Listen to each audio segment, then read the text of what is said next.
సికింద్రాబాద్ కంటోన్మెంట్లో కాంగ్రెస్ గెలుపు ఖాయమని ధీమా వ్యక్తం చేశారు కంటోన్మెంట్ కాంగ్రెస్ అభ్యర్థి వెన్నెల. జేఏసీ విద్యార్థులు తమకు పలికినటువంటి నేపథ్యంలో వెన్నెల మాట్లాడారు. ఈ నెల 9న నామినేషన్ దాఖలు చేయనున్నట్టు వివరించారు. ఈ ఎన్నికల ప్రచారంలో కాంగ్రెస్ వెనుకంజ వేయదని, ఓయూ జేఏసీతో విద్యార్థి సంఘాలు, ప్రజా సంఘాల మద్దతుతో ప్రచారం ముమ్మరం చేయనున్నట్లు ఆమె వివరించారు. ఈ ఎన్నికల్లో విజయకేతనం ఎగరవేస్తామని ధీమా వ్యక్తం చేశారు.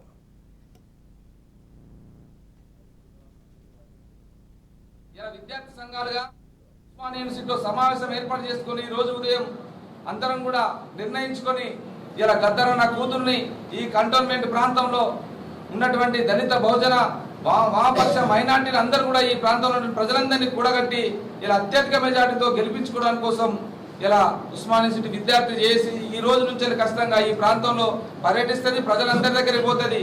ఈ 10 సంవత్సరాల కాలంలో కేసీఆర్ చేసినటువంటి దుర్మార్గాలు ఇలా విద్యార్థులను, నిరుద్యోగులను ఏ రకంగా ఇలా టీఎస్పీఎస్సీ ప్రశ్న పత్రాలు ఏ రకంగా అమ్ముకొని ఇలా ప్రశ్న పత్రాలు మొత్తంగా ఏ రకంగా మార్కెట్లో అంగడి సరుకుగా మార్చిందో చూస్తూ ఉన్నాం.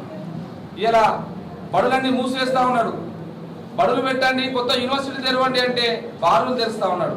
బడులన్నీ మూసేస్తూ ఉన్నాడు, బారులు తెరుస్తూ ఉన్నాడు.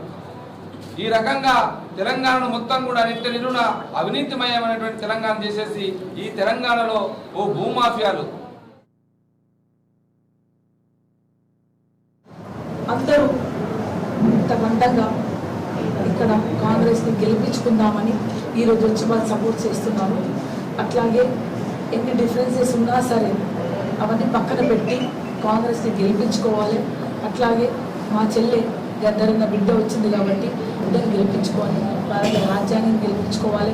కాంగ్రెస్ పార్టీ మన కంటోన్మెంట్ ఏరియాలో రెపరెపలాడాలని వచ్చినందుకు మీ అందరికీ నా కృతజ్ఞతలు.